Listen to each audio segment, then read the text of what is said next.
Welcome to Collier Hits, a Storm Riders Airsoft podcast.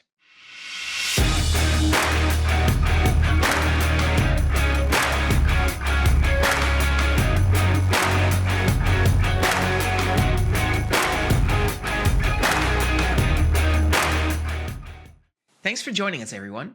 I'm glad to welcome back Jonno Robinson, founder of Special FX Productions, an event production company in New Zealand, hosts of Operation Armoured Fury. Jonno was on the show last year talking about the last edition of Armoured Fury 2, one of New Zealand's largest airsoft events, and they just wrapped up the latest edition. As well, Special FX has also just launched the first large-scale multi-round Airsoft League championship in New Zealand called the NZAL, where two teams will go head-to-head to dominate the map and collect the most points each round in the championship. So I'm really excited to get a chance to talk to him about that as well. So, Jonno, welcome back to the show. How have you been since we last spoke? Thanks, man. Thanks for having me back on. There's been a lot. Yeah. Have you been able to get any airsoft in over the past summer? When you're so focused on airsoft events and things like that, it is really, really challenging. But it is important because you need to be reminded as to why we're doing all these things. It's a bit of a sore point right now because me and my business partner were trying really, really hard to get to an event called MIA, which is kind of like the premier milsim event producer in New Zealand. And we work really closely with those guys. We do some support those guys, sponsor the series.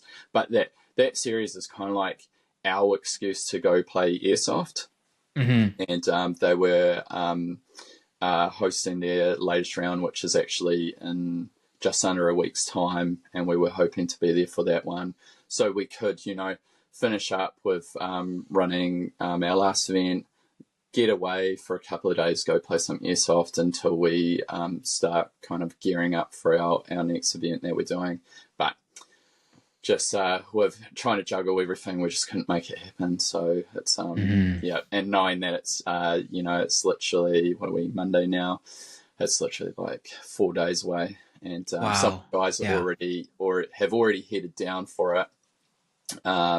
It sucks not to be there, but such is life, I suppose. So is that your preferred style of airsoft, like the more serious milsim? Like, what are you specifically like? What's your bag when it comes to airsoft? Not necessarily. When you're heavily involved with organizing airsoft events and not playing airsoft events, really for us, I've just got into a really good headspace that when I do get the opportunity to go play airsoft, I really try and maximize my enjoyment. I'll turn up to an event, whatever it might be. It might be, just a club skirmish, or a full-on large scale milsim. I just try and soak it in, and I think we could all remind ourselves as to why we're actually doing what we're doing, and not get caught up in the small things, and just because nothing's perfect. I've come from other sports that are a lot more expensive, and you just have times where things don't go right, and if you let those things get to you stop your ability from enjoying it, and that's why we're doing it. We're doing it for fun. I don't care what sport you're doing. Yeah, for some people that are in the pro ranks, that's their job. But for everyone else that's just playing on a weekend, you should be enjoying it as much as you can. Yeah, that's the vast majority of airsofters for sure, but also even just athletes, right? Most athletes are not doing it for the money. So you're absolutely right. Like you really have to be enjoying it. Otherwise, what are you even doing? Like, why are you investing your time doing that? And I wonder, as someone who then organizes events, how does that mindset permeate through to your organization to try and really push that to the people who are coming to your events? Like, what is there anything that you do, or what is it that you do to get to remind people? It's like, hey, you're supposed to be having fun right now, and if you're not having fun, like you just need to change your mindset. Is that something that you're incorporating into your design? It's really challenging. Mm-hmm. We always make a point of talking about it. So like when we're doing big safety briefings and things like that, we do really try and make a point of saying, hey, look, guys, like, why are we here? We're here because we want to be here and we want to have fun. But at the end of the day, like, you can talk for hours explaining to people why they should be having fun and not getting wound up over people not calling their hits or something going wrong during their day. But it it comes down to the player being open-minded and going. And some players are very good at it. I've had Mm-hmm. conversations with players where they're like, oh, hey, like, I had an engagement with a guy.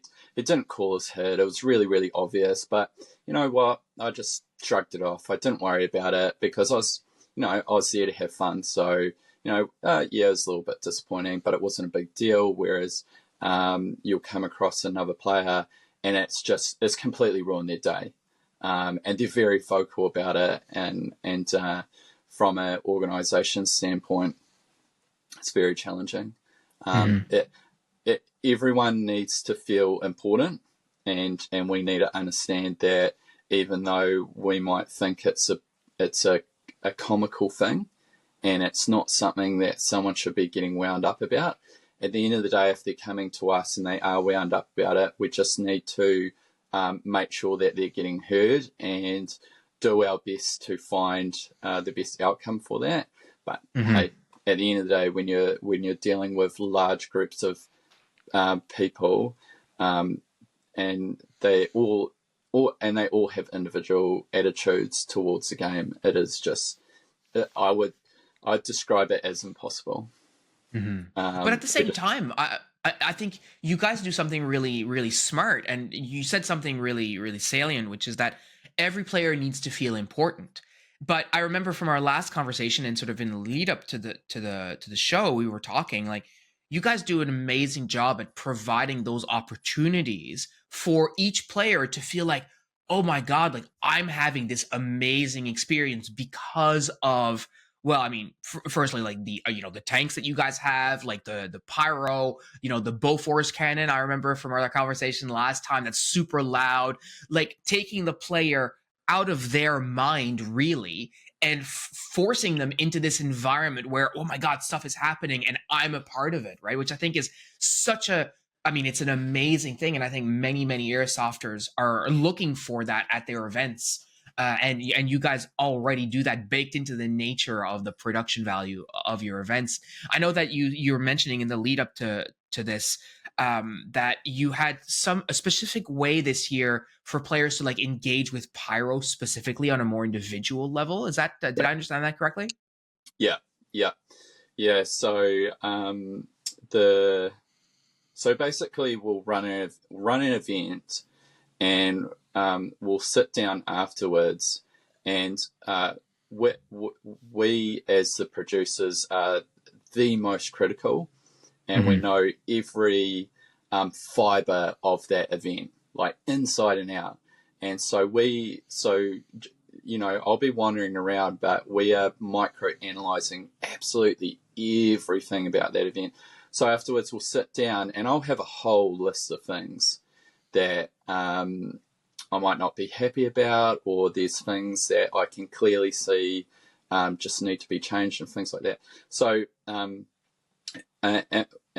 what we decided going from the second one to the third one is we basically wanted to rebuild it from the ground up, because we saw a lot of things, and what we're actually looking for is basically two things. If we do something and we look at that thing, we go, was that exciting? Did that work well with the players? Did it tick all the boxes? And if it did, great. Put that to the side. We don't need to touch that. It's perfect. And then we'll take something else and we'll go, actually, that didn't actually bring value to the players. It made it super complicated for us admin, etc., etc. Okay, what do we want to do about it? We have two options. We completely cut it out of an event, or we improve it. If we can improve it, we'll keep it. If it brings value. And so one thing we found last time is we introduced some pretty unique things. So one thing we designed alongside the pyro company that we use, Pyro Company Fireworks, is we wanted to do door breaching, because we thought that would be super innovative. It'd be super exciting for the players. But what we came to realize was it's really exciting. It's a really exciting feature, but airsofters have had no experience with it. So it's very hard to basically thrust airsoft players into this crazy environment, and then which is already outside of their normal weekend skirmishing or milsims, whatever it might be. And then we're going to layer another complexity to it, which is, hey, we want you to go breach a building. And when we sat back and kind of analysed it and saw how the players reacted to it, it didn't work. Because before the game, with all the players have like 80% brain capacity. As soon as you put them into that stressful environment, they are now down to 10%. Yeah. And what we require from them probably requires 30%. So they just got baby brain. And they just can't think straight. And we found it with the most simple things, really, really simple tasks. If they didn't get any kind of experience with that beforehand, it didn't work. So we saw multiple things, but one thing was door breaching, and the reason I bring that up is we sat down and we looked into it, and we thought there is really a lot of value in this, but our design didn't work. It was far too complicated. So we had to completely redesign the breaching door, because we make special doors basically that can be breached using pyrotechnics, and then we needed to work in a way where we can kind of give players experience leading up to a mission like that. So part of the restructure was initially we did all the big stuff. It's a 3-day event. So we did all the super intense, the big game scenario like at the start of the event, and then we tape it off to like more just like fun gaming on the last day. But so what we did is we flipped it on its head, and we restructured all our tickets. So then small subsets of players could buy like a direct action mission. And those players, so then we said we'll do the big game scenario right at the end, and we're going to spend a day pulling these small teams, basically whatever experience they had paid into, and then we took them aside and they went and did training. And so like our breaching teams, which were made up of like small teams, 4-player teams, they actually got to go spend some time with the pyro company. So we had a big team that came down from that company, and they ran drills. So we had a training door, a breaching door that's exactly the same as what would be on the buildings in the field, and they actually got to practice how to breach, and get a feel for what was required of them. So then during the game scenario, when we called them up to actually execute that mission, they actually knew what they were doing. That's a great idea. Yeah, and it worked really, really well.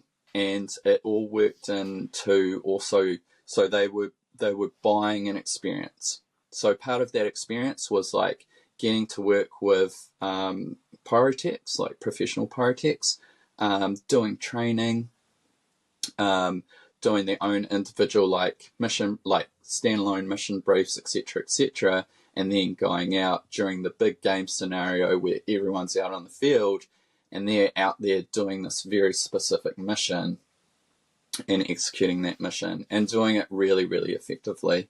So that was one way we were able to get players very hands-on with pyro effects, manage it in a very, very safe way, and give players a really unique experience as part of that event. Yeah, that's so smart, because like I think whenever I hear like players like airsofters talk about like, oh, I want to do this cool thing that you see military forces, paramil and like police forces and stuff do all the time, like door breaching, it's like CQB, like you watch all these videos on YouTube and these guys, they make it look so easy.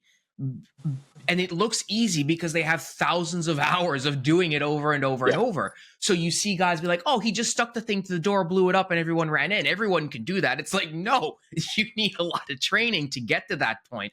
So baking that into your experience, I mean, it's such a clever way of doing that.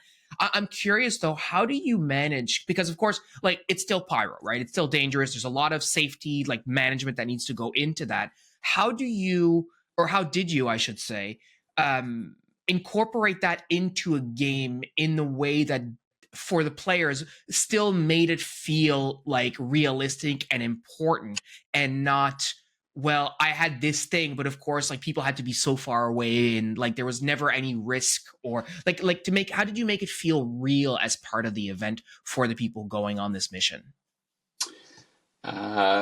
If we use the door breaching as an example, because I think it is a really good example, we had to it's custom built door jam, and we basically designed it from the ground up. So when you are dealing with pyro,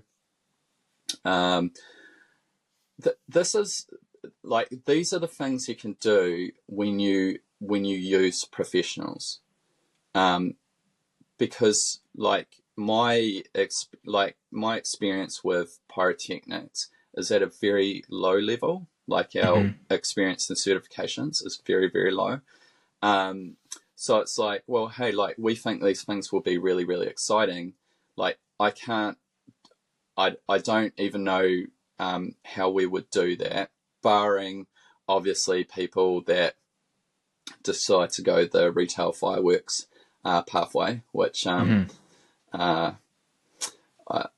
recommend. I'll leave it at that. So we got the professionals involved, and as soon as we did that, they gave us parameters on how we can do things and how we can do it safely.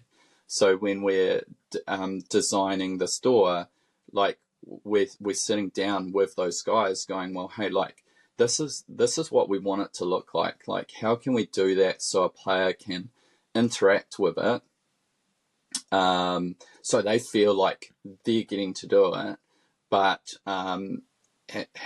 do it in a very safe manner. And the thing is, it took us 12 months from the first design, which sucked, to the design that we now have, which is like fantastic in the way that it works, and how safe it is, and visually how it looks as well, and how it sounds, because you've got to get everything, especially when you're talking about pyro. It's got to be safe. You want it to be loud, and visually you want it to look good as well. And these are all things you can accomplish when you when you have mentors like we do, like they have really become mentors to us, and as well, like they really enjoy doing this stuff. So like the tank owners and all these other people that we have involved, they love doing this shit. Like Yeah. the pyro team, they have a massive team that come down, and those guys come down because they want to do this. They want to blow shit up and do all this fun stuff on their weekend. Like, man, Yeah. they get to like do some really, really big effects. Like, whereas if we weren't running the event, and this is why it works so well, like if we weren't doing that event that weekend, they would be sitting at home like mowing the lawns or whatever it is that that us adults are doing on a weekend. So you know, it's you got to find the right people. That is the tricky bit. But once you find the right people, you're then going to realize that, you know, when I ring Liam up and I'm like, hey man, like we should sit down and redesign this breaching door, he's like, yeah man, yeah. And how does it work, like in the context of a game too? Because like, well, I mean, to use just pyro as one example, but obviously in the real world, like I would expect that the military doesn't care if there's someone on the other side of that door. When it blows up, they really don't care. Whereas in our context, obviously it has to be safe. We were just talking about that. So what does the gameplay around that look like? So they have the door, they breach it, they go through. There's not another person on the other side of that door immediately, obviously for safety reasons. So how do you build gameplay then around all of this stuff? What's it look like? Well, this is what's exciting though, because so the door breaching design, we've only just redesigned it. So we ran tests obviously before the event to make sure it was working properly, and then basically we put it into an event. And we kept it very simple. So yeah, we didn't have anyone inside the building, but the product that we were using is really, really safe. So the safety parameters are actually very, very small. So what's exciting is like we're always trying to like push innovation, see where we can take things. So for us, like what's exciting is it's like we feel with that specific effect that we've just scratched the surface. We've got something that works really, really well. Now we can go, cool, like how can we build on this now? Because we feel like with that, we're only at the start of it. A player might go, whoa, like, you know, that's awesome. And they might think that's it. You know, it's not going to get any better than that. Whereas for us, we're like, cool, we're at the starting point. We've got this design that works really well. How can we pump up the jam? And, you know, so we think we've got a product that's super, super safe. And as well, the design is so great. We can reset it really, really quickly. Like the mechanics of it is very, very simple, which is something that we really lacked last time. The pyro effect was very, very complicated. Took a lot of time to set it all up, and so reset times were just a nightmare. Whereas we've got a design now where we can literally reset that door in minutes, and we could get another team in to breach it if we wanted to. It's very, very safe. So the buildings we were breaching were quite large. They were actually more like multi-room buildings. So we could very easily create a more complex mission. So breaching the door might be part of that mission, but once you're inside the door, you might come into other complications which you've got to deal with, whatever that might be, like, you know, coming into contact with actual players that are shooting back at you and things like that. I do believe that we're far from getting to the end of what we can do with that kind of effect. And that's, I mean, you know, that's only one part of this event, like these like direct action missions and like the pyro. What about the rest of the event, like around that? Like how many players did you end up getting this year, and what was sort of like the gameplay like this year? Yeah, so we so the event was leading up to the event is actually really really challenging because normally this event is extremely expensive to run.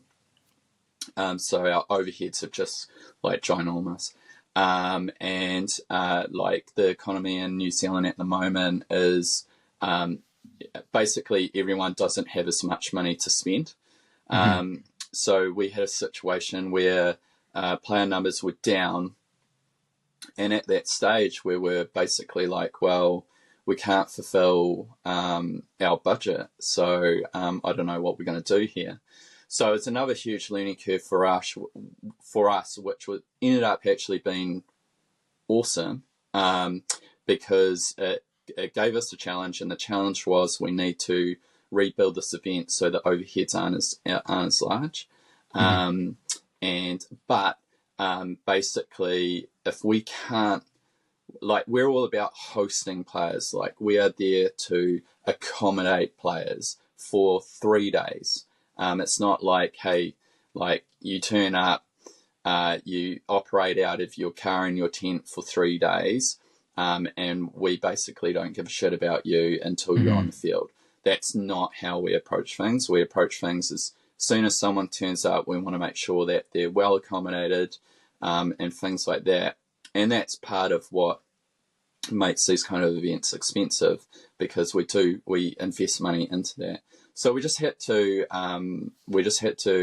reconstruct how we did that, and we managed to build a new budget and be able to, because like at the end of the day, the way I see it is someone's paying money, and based on the amount of money that they're paying, they have an expectation, and it is Mm-hmm. our responsibility to meet that expectation. End of story. Like that is what we need to do. So player numbers were down this year, but weirdly enough, because of sitting down, taking time, working through things, I still feel like it was as good of an event as it would be if, say, we had like 200 players. Mm-hmm. And it's interesting what kind of feedback you get from players, and I think players are also starting to realise that numbers aren't everything. I think they are starting to see, like, look at quality versus quantity. Like, everyone wants like a whole shit ton of players to like chase around and shoot and all the rest of it. But I think when we get producers that do an event to a standard, and then another producer meets that standard or exceeds that standard, and so then the next person goes, oh, okay, they're doing things really well, cool. Like, what can I do? You know, like these are how industries are built. You know, and Yeah. if we keep improving, the players benefit from that, and what they end up with is like a really high quality product. And you know, we can see that when you go and watch like a really big music band that's been around for a long time. They know their shit. They know Yeah. what people want. And when you go there, you go, oh my god, this is amazing. You know, Yeah. best concert ever. Yeah, and it's so interesting because, like, the whole like player numbers thing. Like, I remember, like, before I went to a very big game, I was like, oh my god, it must be so amazing to play a game with like 600 players or whatever. And then we went to this game in the States, and like, yeah, like I remember being at safety brief and just being sort of awed by how many players were there, which is just blew my mind. But then when you actually play the game, you're not, aside from the very beginning where everybody is just waiting to step off, once you start playing, like, how many players are you really playing with realistically, right? Maybe there's you and 20 or 30 other guys on your side, like in your immediate vicinity, and you're fighting, hopefully not more than than that on the other side. Yeah, Otherwise things are probably going a bit sideways, and that's basically it. So realistically, yeah, there could be 600. Like, when we were there could have been 600. There could have been 1,500 players. It doesn't matter. Like, I really only played with and against maybe a total of 100 players, Yep. right? So at some point, the scale of the game goes up and up and up and up, and the costs and the complications of running it go up and up and up and up. But that doesn't actually add value to the product for me as a consumer, as long as the game feels as full as it can. Like, it feels like I'm going up against enough players, and that enough number is probably quite a bit lower than most people recognize. And then you layer on your point around, if the product itself is good and the quality is good, you really don't even notice the fact that, oh wow, there's 3 or 4 fewer players than last year, or 10 fewer players than last year. Like, you won't even notice that because you're too engrossed in the rest of it. What was some of the specific feedback that you heard from players this year that, like, really made you realize, yeah, we did a really great job this year?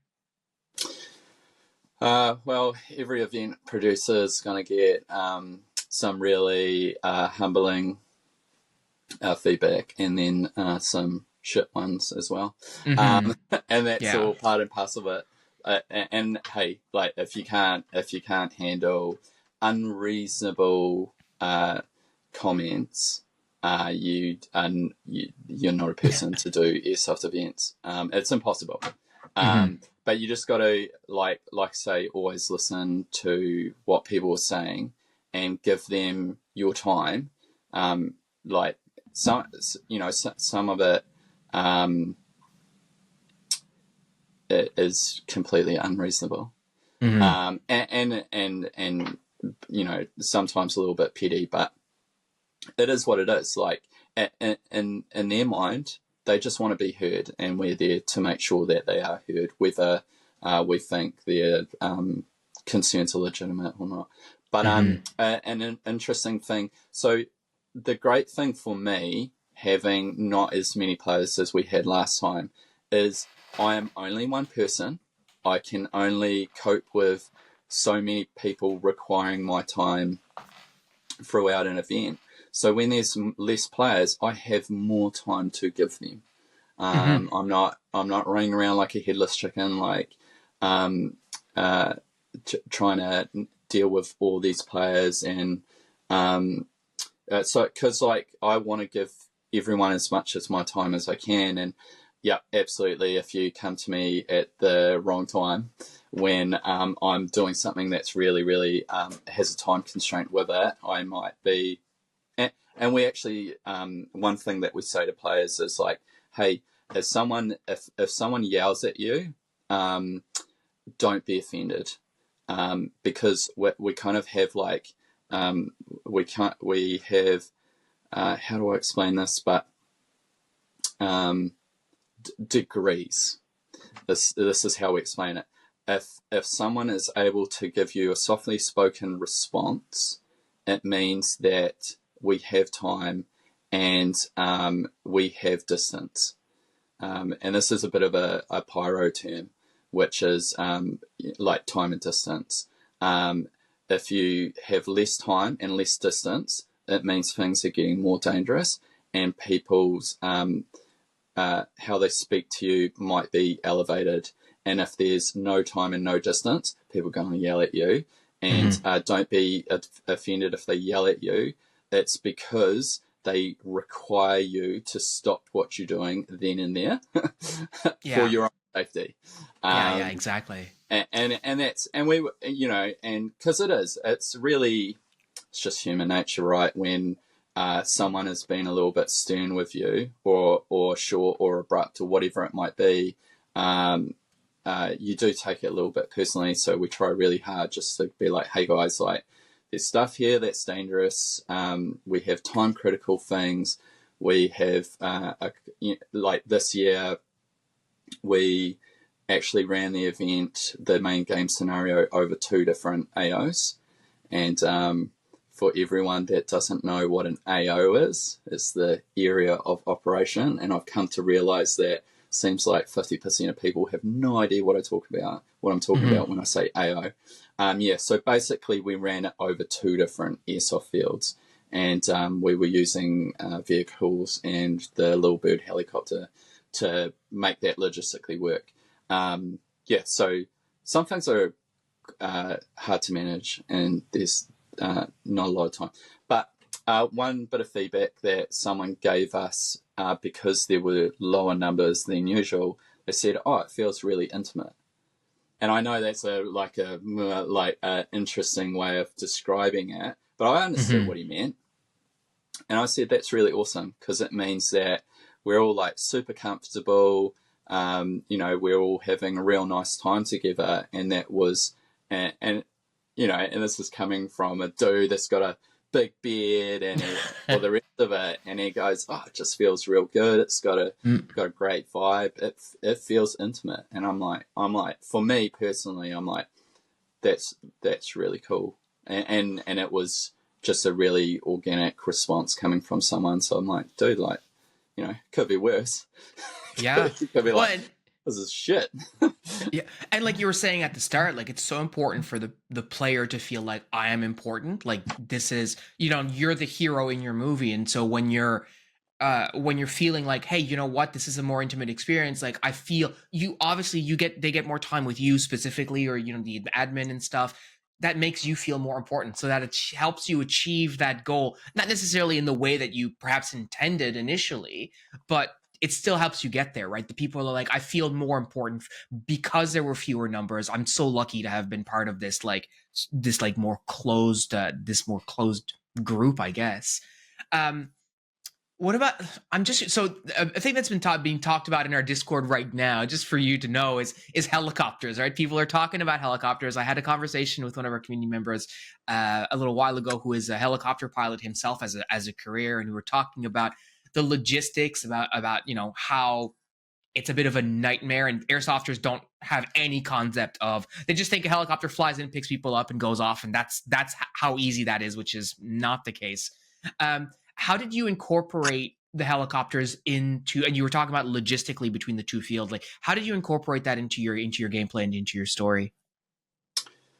We were again able to do something, I think, which felt a little bit more,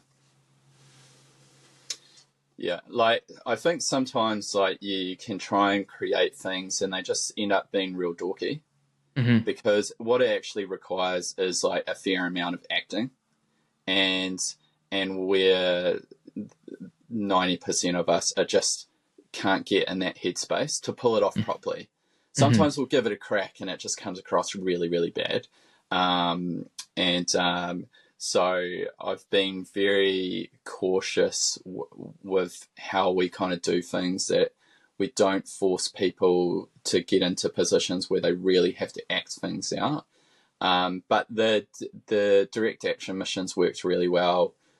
So again, we were able to incorporate an experience for a small subset of players to like fly in and complete a mission that was in a completely different area, which again was like really, really unique for those guys. Because they got to go do something, that was just for them, it was special, and all the rest of it. And they were really pumped up for it, which helps. Like, do yourself a favor. Like, the more you get into this, like, the more fun you are going to have. Like, the funny thing about the helicopter, and it was a bit of a light bulb moment for us when we sat down and we started being really critical for the last event, is the one thing that was absolutely flawless was the helicopter. And we sat down and we go, well, let's pull that apart and ask the question, like, why did that go well? Like, that's a complicated thing to, like, logistically to do. And so one was the helicopter's fit for purpose. It's not a big helicopter. Little birds, they look big when you're standing beside them because they've got really tall skids. But at the end of the day, internally they can only fit 3 players plus a pilot, so 4 people total. Unless you're like really, really live in a very special place where they might use a little bird that has the skids, the seats on the outside. Which, by the way, are very, very expensive to buy. But the reason it went really well is coming back to what we ended up doing with like the training side of things. So part of the requirement for the helicopter company that we used was all the players that were going to fly in the helicopter had to do training. They had to do a safety briefing with the pilot, and they had to do training. And the training's super simple. All it was is like, hey, look, this is how you get into the helicopter. This is what I expect of you guys. This is how you're going to handle yourself. This is how you're going to handle your gun. And then we also had basically like landing zone safety officers. So the most dangerous thing about the helicopter is the tail. They're like, you want to go find out? Yeah, jump on the internet, do a little bit of Googling, and you'll see how many accidents happen because people get out of a helicopter, they're not thinking straight, and they go around the back of it, and they come into contact with the tail rotor. That's the most dangerous area of a helicopter is the back. So like we have safety officers, which basically just block that off. They stand there and direct the players as they're getting out, which again works into the experience. And I was one of those safety officers this time round, and I was in full kit, had my gun slung, everything, because like I'm forever thinking about the player, and I think about like when he's because we get them to land into the airsoft field during the game, so they're doing coming into a hot LZ. So when they, as soon as they land, I'm there to make sure that they don't go in the wrong direction, but I want it to be authentic. I want to pump it up as much as I can.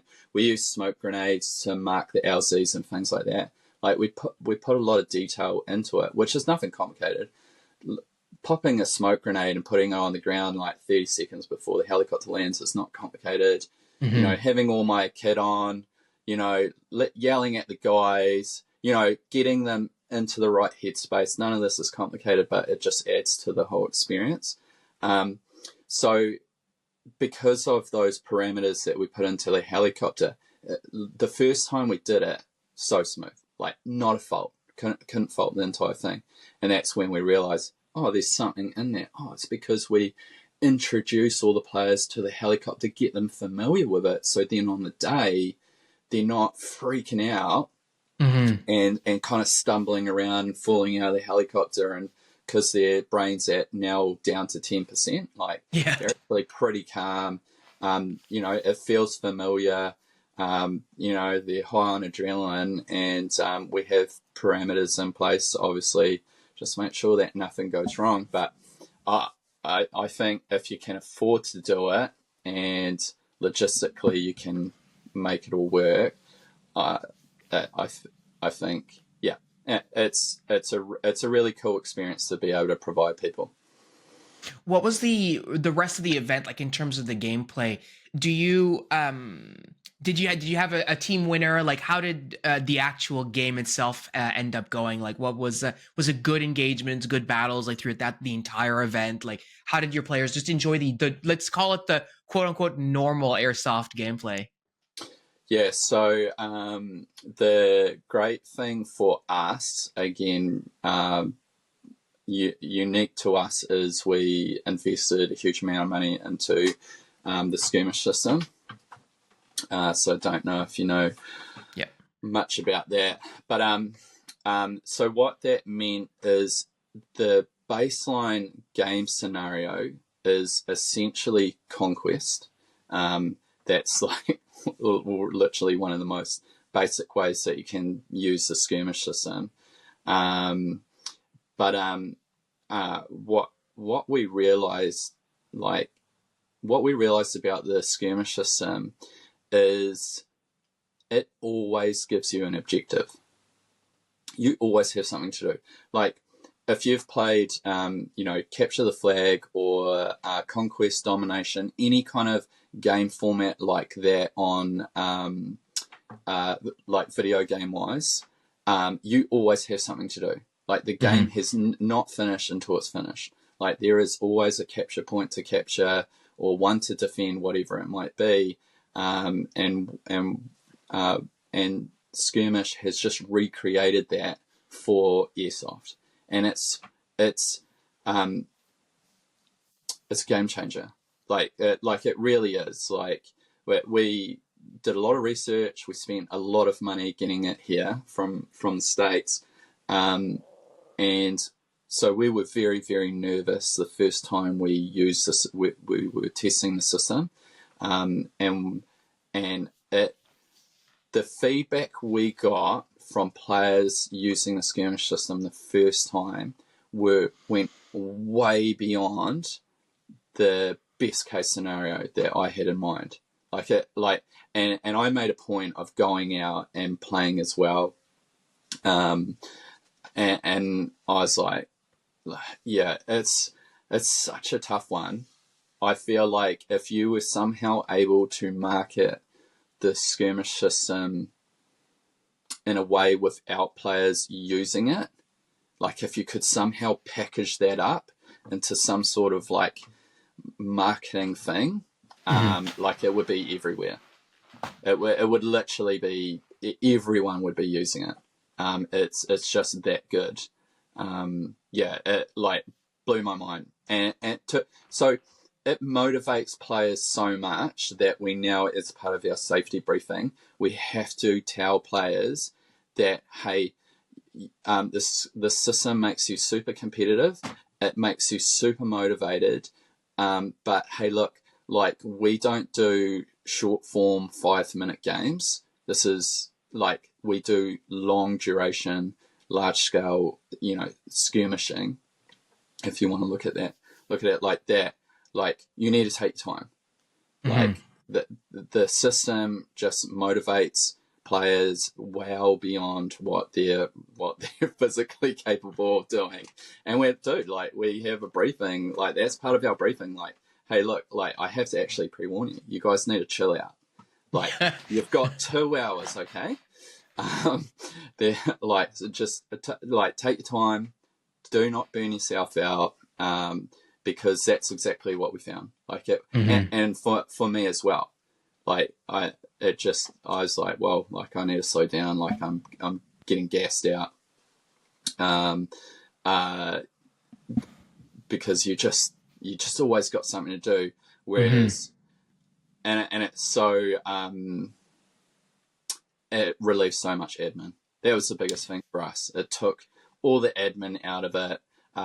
We had a command structure for OPAF 2, and it was so heavily reliant on radio communication, people kind of putting themselves into leadership roles, and it was just a disaster for us, because we don't run milsim events, so we don't have the same expectations that milsim events have, which they rightly should have. Like that's the whole point. And we don't have that. So even though it wasn't like a milsim, the structure just didn't work. So being able to introduce the skirmish system was, honestly, like I hate to say it, and probably some people will be like cringing, but like for us personally, it's an absolute game changer. It changed everything for us. And in the literal and figurative sense of the word too, like it changes the game. Like you were mentioning, like people, like they're getting hyper motivated, right? Hyper fixated on these objectives. And I guess, is that sort of what inspired you to incorporate that as part of the New Zealand Airsoft League? Like, is that sort of seeing how players responded to that? Is that what sort of put you onto the NZAL? Like, is that where that came from? Yeah, like we realized pretty quickly that, because like there's so many parts to the skirmish system, and it can be used in so many different ways. Like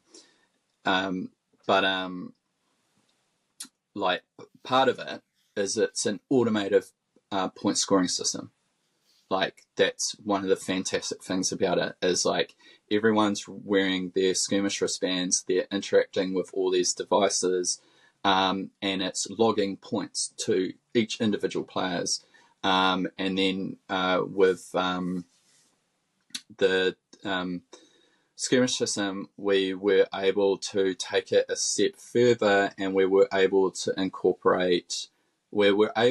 create squads within the skirmish system.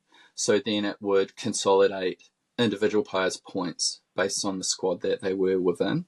And so then we realized very, very quickly that we can, because of the point scoring system, because of being able to have squads and have those points consolidated per squad and be able to break it down on a leaderboard, we realized really quickly that we could create a formal competition around it, which hadn't been done before. And because the problem with anything competition specific is it's very, very difficult to do that without it being in a small space. Mm-hmm. So this is why we have Speedsoft. This is why we have Speedball and all of that stuff. It has to be played under in a small arena and be heavily revved, because it's all you're literally visually watching all the players to making sure they're playing within the rules and all the rest of it. And so the US Airsoft League, for example, they've been doing it for a long, long time. If as much as we take the piss out of paintball, I hate to break it to the worldwide airsoft community, but we are so far behind paintball.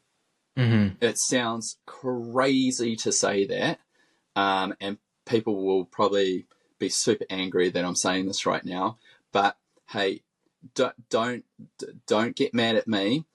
Go look at the US Paintball and the World Paintball League for yourself.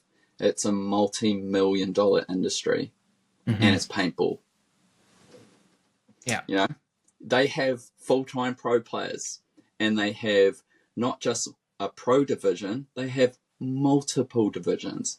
And to have more than one division in any sport means that you have to have demand for another division. And then if demand is too big, you make another division, and so on and so on and so on.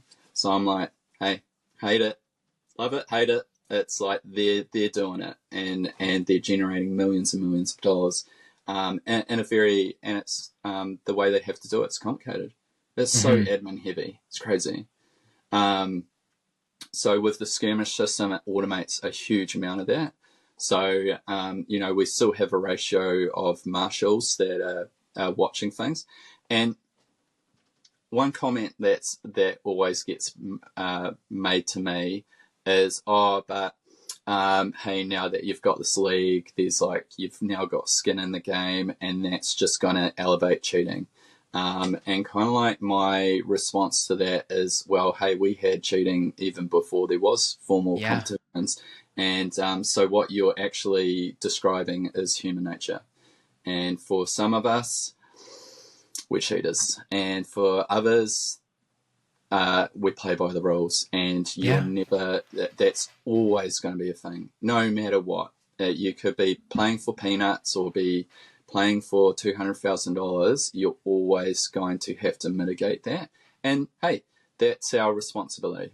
And so we've had to create a very thorough rule book.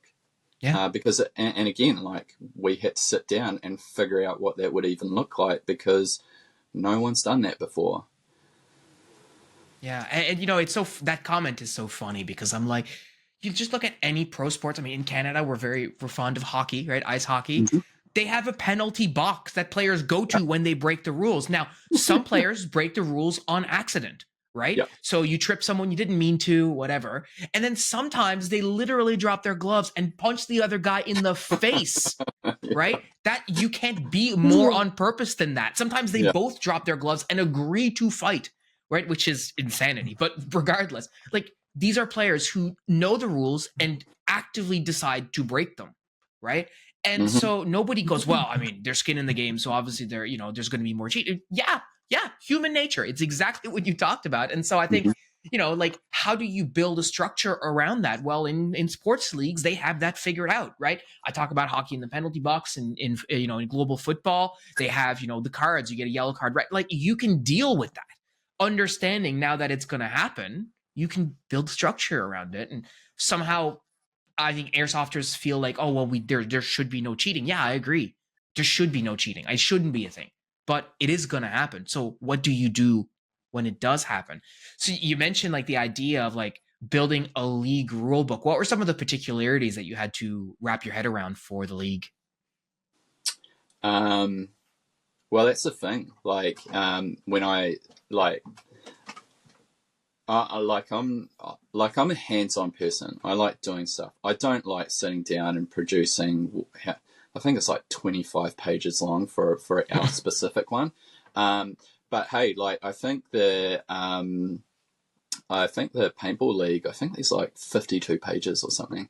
Okay. Um, and this is the other thing. I think people are always so. Hey, don't get me wrong. Like we've had like fantastic support around it, and people. And what's been so awesome is people that I haven't had really deep, detailed conversations around the airsoft league have come up to me, and they've said, "I know exactly what you're doing here," and they've been able to communicate back to me exactly what's in my head, and that's super awesome. That even very early on, we're at least starting on the right pathway, and people are actually understanding what we're doing and where we're going to with it, and hopefully more and more people realize that what we're doing is actually opening the door to so many opportunities. It's like I could sit here and talk to you for like hours around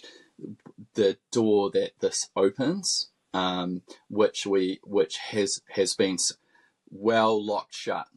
All for everyone in New Zealand airsoft, there's really lacked a lot of opportunities, and the thing is, like the paintball leagues, we're at the start.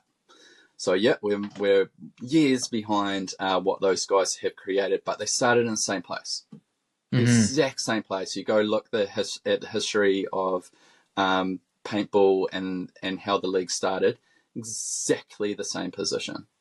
So you're And that, talking about like like the start of almost a commercialization of an airsoft product for your community, right? That's sort of what I'm sort of reading. Is that, am I on the right path here? yeah, and just more like creating a league that has that's not here for a year or two. Like what I think about is this in my mind. What we're trying to create is far bigger than me, and far bigger than the team that I have around me. And what I want is for it to go far beyond me. Like when I'm dead in a grave, if me and the people that take this on and do it, it will be beyond them, and and so on and so on, and basically, and this is what I mean. Like there, like one problem with airsoft is it's been very difficult. So like in New Zealand, because there's been a lack of like more like formal sport. It's like what is airsoft? It's like this airy fairy where like we do skirmishes and milsims and everything in between, but no one can really explain it. And if you take it too seriously, people get really uncomfortable with it. Like you can't be seen to be like uh, training with your squad because like, whoa, dude, like we just turn up and do this for fun. Like you're taking this a little bit too seriously. Like what do you need to be training for? Like like that was kind of like seen as being like elitists and things like Mm-hmm. that. Whereas this is what I mean by opening doors. Is it's like well now as I like saying this to people because I always get a funny response from them. I'm like, "You're an athlete now," and Okay. they're like, "What are you talking about?" I'm like, "I play airsoft." I'm like, "Yeah, but you're an athlete. Like if you're competing in the NZAL and you're doing the full series, like as far as I'm concerned, you're an athlete. You're Yeah. competing. You're competing for a championship, just like I was when I was racing GP bikes or motocross or whatever it might be. Like I wasn't there for just to dick around. Like I'm a competitive person. Like I was there to do my best, and Yeah. to do my best wasn't necessarily to win, because I might turn up to like that series that I was doing and look at who else is there, and I'll go, oh man, like there's no way I'm getting first today. But I'd be Right. like, well, I'm here to race. Like Yep. I'm here to do my best, and man, like if I have a real good day and I put the effort in and all the rest of it, maybe I could fight for fourth. And if I have a real good day, I might just get on the, So it's not always about being first. It's more about you're an athlete. Whether I don't care if you're like 120 kilo or a skinny mini. Like you're here to compete. Like it's Yeah. legitimate. Like, hey, your boys, your squad, like you're serious. You want to be the NZAL champions. Like, dude, if you want to commit like every weekend of the year to going out and practicing and getting better and more efficient as a team, like you can now legitimately say that you are doing what you're doing because you want to win the championship.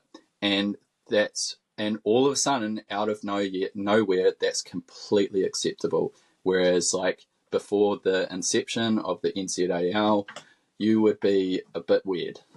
Yeah.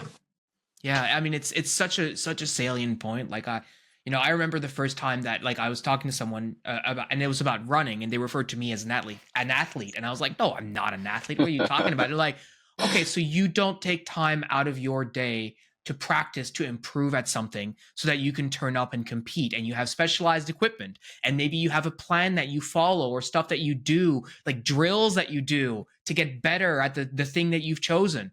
Am I describing an athlete? I was like, yeah, okay, yeah. And it's the same thing for airsoft. We have specialized equipment. We do drills, like and so I add on your layer, which is you're creating an event or an event series with a lead up that you are, like you said, you don't have to win, right? I haven't won any race that I've ever done in my life ever, but I still turned up and I was here to race, right? You're here to play.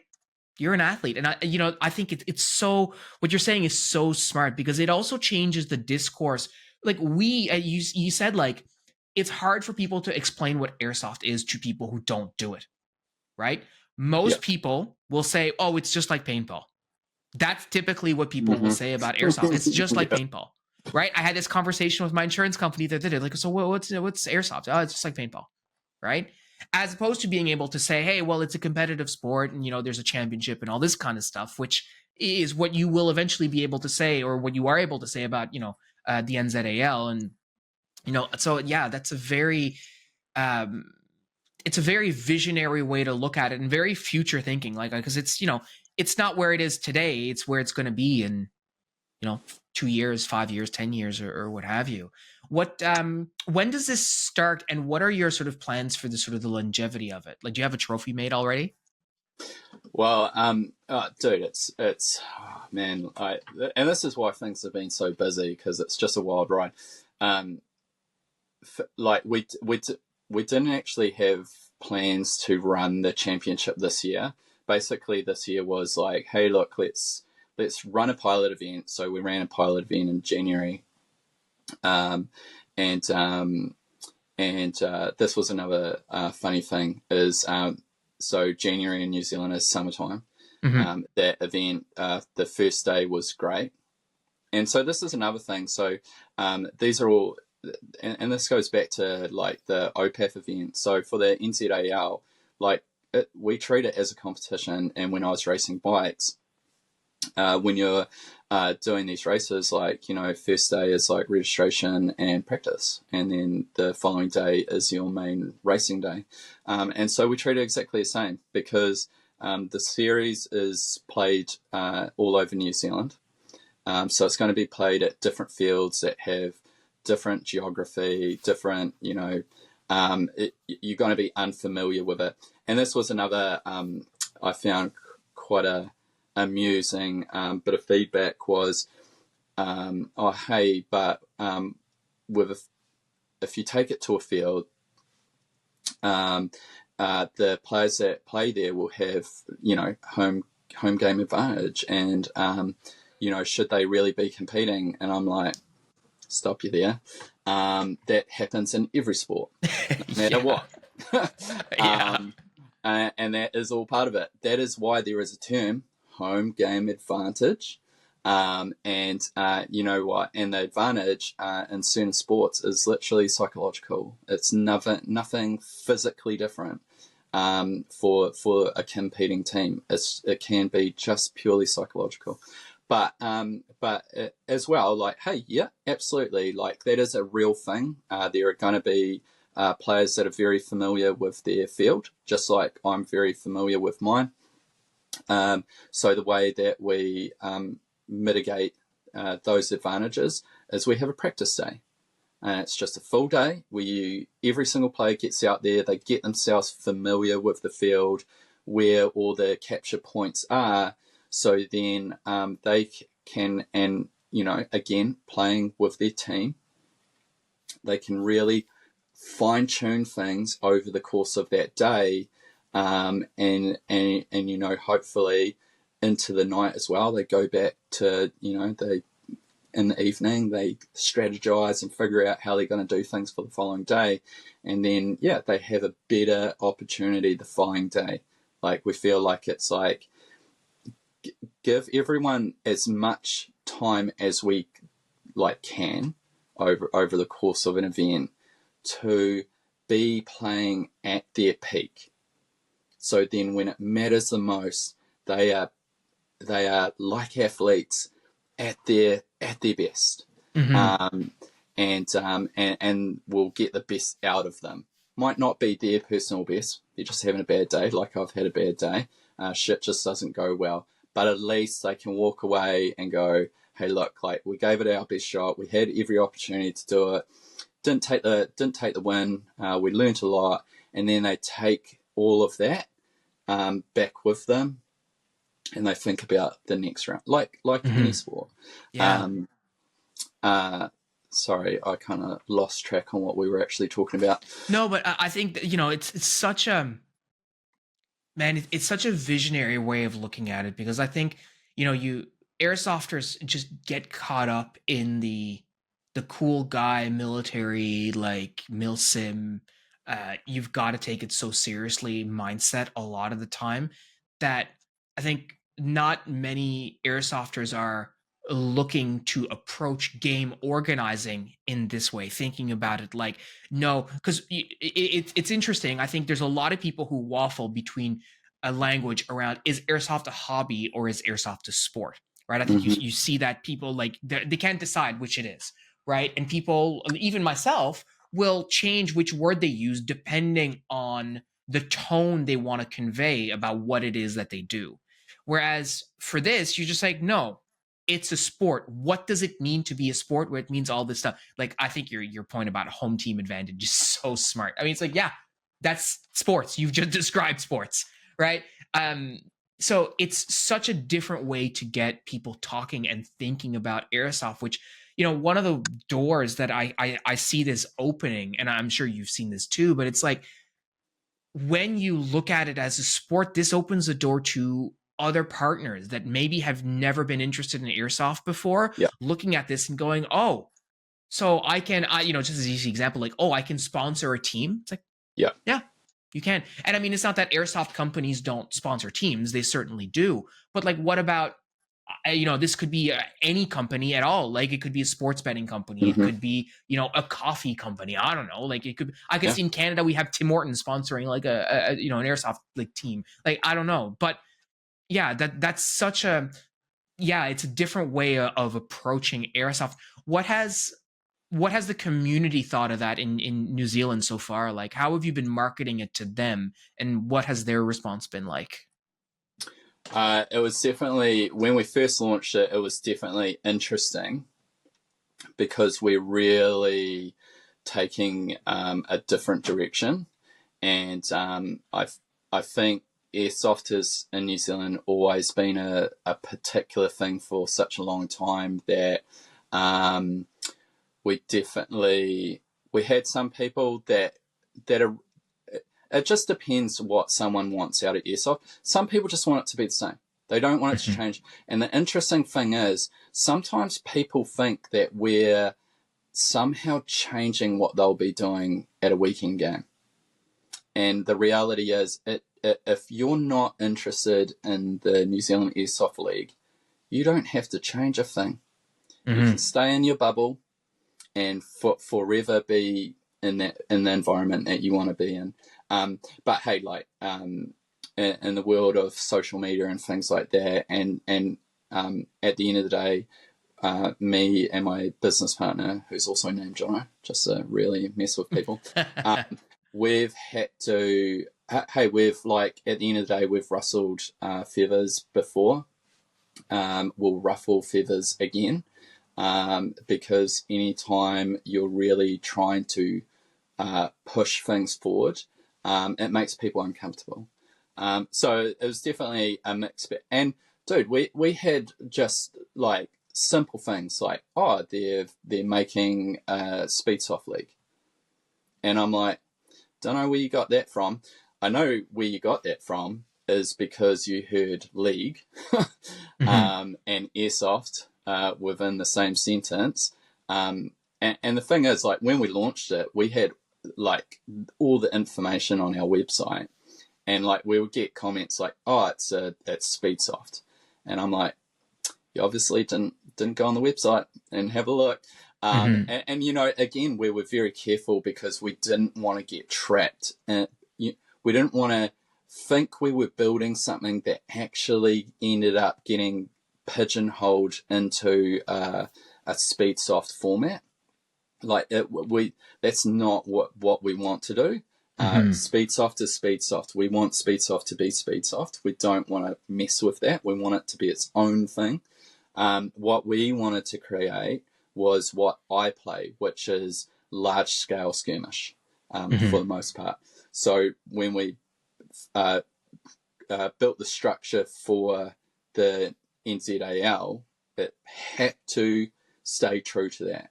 So it had to be played on large fields, large player base. It needs to be long duration. So for us, long duration is a minimum of an hour and a half per game. So hour and a half, 2 hours. So it needs to be large fields, large player base, long duration. So then what that also does is you won't then get a speed softer turning up and gaming the game and basically turning our completely different league into a speed soft thing, because you can give it a crack. By all means, if someone wants to speed soft for 2 hours, like, I will happily take my hat off and bow to someone that does that. But he's a bigger athlete than I am. But yeah, I don't think that's going to happen. I don't like. Yeah, you're not going to be running around for 2 hours on something that's a minimum of like six hectares or acres. I mean, at like our fields, 12 hectares, which is where we hold one of the rounds. So the next one that's at the end of May, which is played in the central North Island of New Zealand, their field's even bigger. And like our field is pretty flat. Like most people say, oh yeah, it's flat, and I'd agree with that.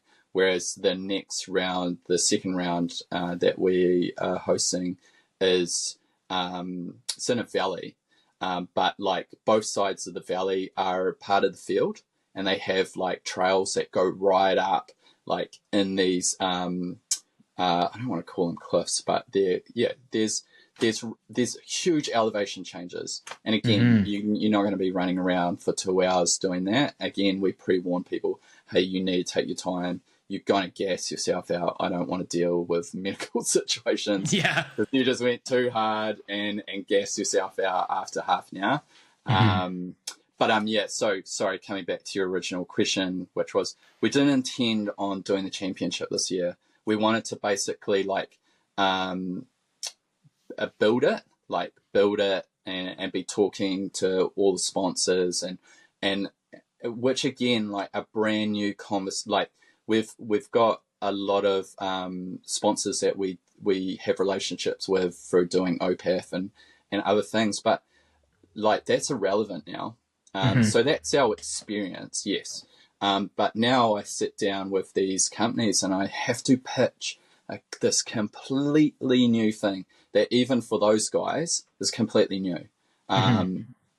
And so, like, again, have to spend the time, sit down, pitch it to them so they understand what I'm talking about. So then I can say, hey, look, like, do you want to be part of that? Like, what would that look like? You know, like it just opens up so many doors for like us as event producers. But now, yeah, like say like individual players can approach companies as being a sponsored athlete. Squads can do that. And there's so many different ways that could look, through as simple as like, you know, there have been very, very few opportunities for individual players or squads to even be sponsored BBs. Like that in itself, to be able to turn around and go, hey, look, I do this this championship every year, and this company sponsors my BBs for each event or whatever that might be. Like again, like when by doing this, there's opportunities for us. But what's also exciting, and why I do get really excited to talk to people about it, is I'm like, when I'm talking to an airsoft player, I'm like, dude, like, yeah, you can compete at this, and like it'll be really exciting, and we've got big plans and all the rest of it. But now you just have a very legitimate reason to go to whatever company it is. It might be like, I don't know, it might be like an energy drink company. You want to go get your squad sponsored by Monster Energy? Like, that'd be, dude, I'd be high-fiving all those guys. Like that's exactly what this is what's exciting about this, because now there are just opportunities for everyone.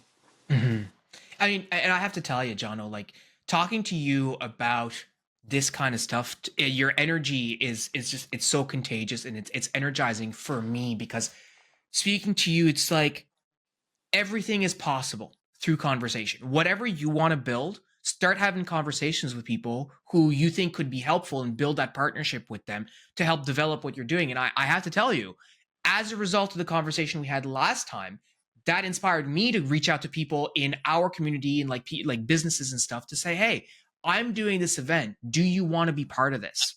Right? How can we involve you to add value to our product? And so whether that was as simple as reaching out to airsoft businesses to saying, hey, do you want to sponsor this for a prize pool, to reaching out to the Canadian Armed Forces and saying, hey, do you want to be involved from a recruiting standpoint, come to our event, like, and building that, right? And so speaking to you, you know, really influenced me to started thinking about, okay, what can I change about what we're doing here through partnerships, through conversations with others, to bring something into our community that sort of uplifts everything, right? It helps them, but it helps us.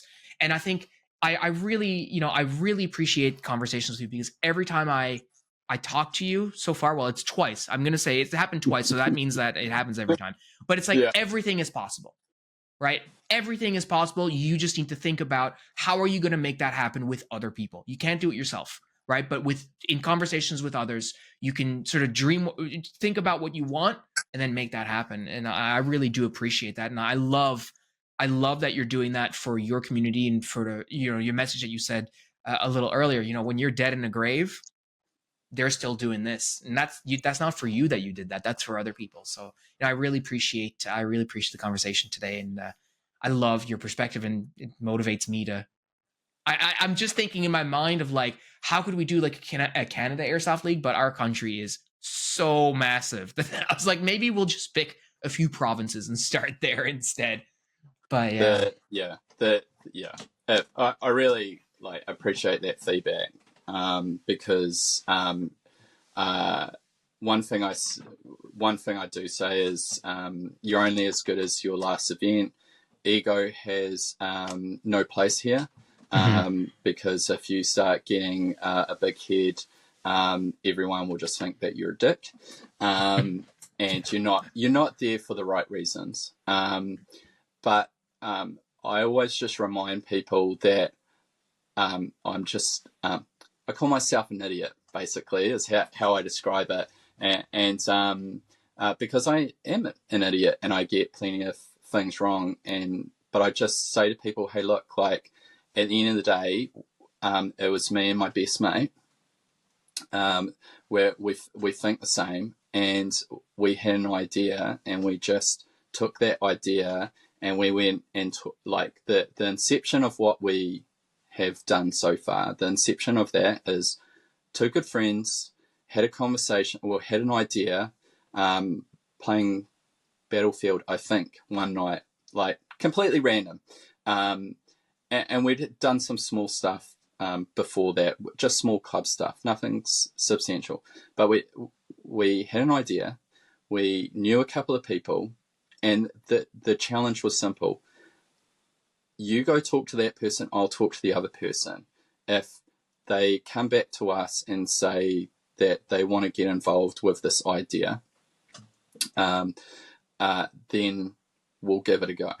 And yeah, there's a lot of things like that you have to do, and you have to be committed to it. And it's a lot of time, it's a lot of effort. Like I totally get that.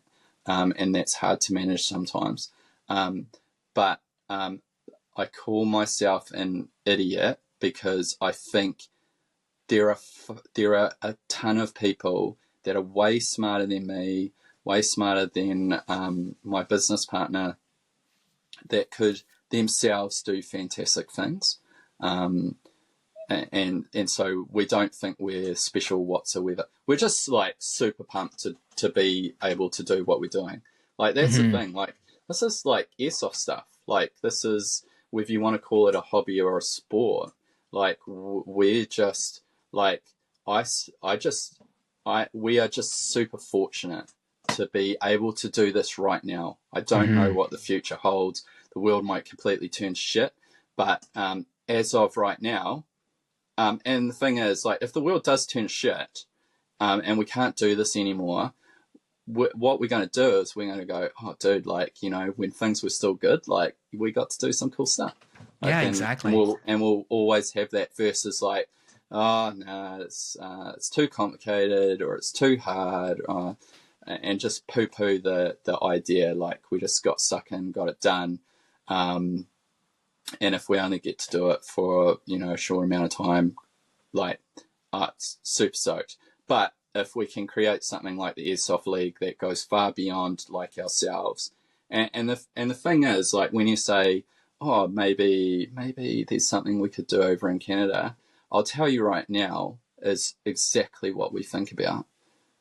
We don't, you know, obviously we're trying to figure it all out in New Zealand, but like, you know, that's how big we think. And that's not thinking, oh, like, it's, you know, what we're doing is so awesome that it could be done in other countries, but it's more just like, why not? Yeah, absolutely. You know, if it's a good format and it has good structure and it brings opportunity, then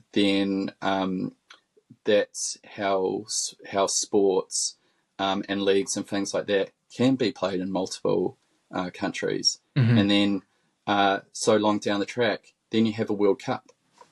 Yeah. Why not? Yeah, absolutely.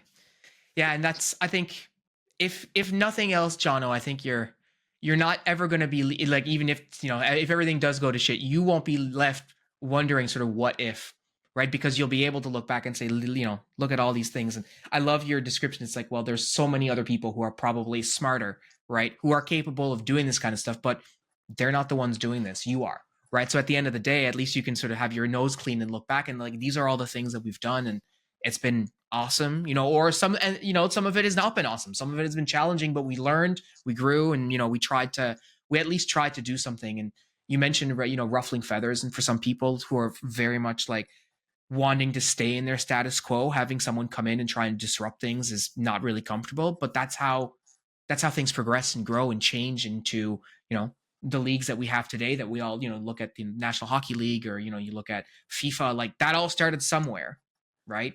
And those beginnings were just as humble as every other beginning, right? So yeah, listen, I really appreciate the conversation. It's, like I said, it's always motivating, and we'll be talking again. And if we get the Canada Airsoft League up and running, we'll be in touch. But yeah, I'm very much looking forward to hearing more about how the league goes this year, and see what the feedback is, and looking forward as well to more Armoured Fury as well. Yeah. I'm both extremely excited and terrified all at the same time. Yeah. And you want to be an event producer, you will feel the exact same way as me, which is you're really excited to create these ideas that you have, but at the exact same time, you are terrified. Yeah, that's how you know you're doing. Yeah, that's how you know you're doing it right. Well, guys, thank you so much for listening. Jonno, thank you for being on. That's all we've got for you this week. We'll talk to you next week. Take care. Thanks so much, man.